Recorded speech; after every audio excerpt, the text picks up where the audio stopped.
Hi ಎಲ್ಲರಿಗೂ. ನಮ್ಮ ಮನೇಲಿ ಎಷ್ಟು ಪಪ್ಪಾಯಿ ಆಗಿದೆ ಅಂತ ಹೇಳಿ ನೋಡಿ ಅಂತೆ. ಗಿಡ ಫುಲ್ ಪಪ್ಪಾಯಿ ಆಗಿದೆ. ಇದು ದೊಡ್ಡ ಮರ ಆಯಿತಾ. ನಾವಿದನ್ನು ಕಡಿಲಿಕ್ಕೆ ಹೋಗಲಿಲ್ಲ. ತೆಂಗಿನ ಮರದ ಬುಡದಲ್ಲಿ ಹೀಗೆ ಒಂದು ಸಣ್ಣ ಗಿಡ ಇತ್ತು.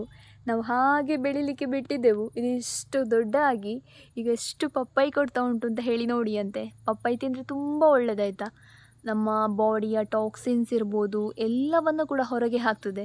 ಹಾಗೆಯೇ ಸ್ಕಿನ್ನಿಗೂ ಒಳ್ಳೆಯದು. ಇದರ ಎಲೆಯದ್ದು ಕೂಡ ತುಂಬ ಔಷಧಿಯ ಗುಣ ಉಂಟು.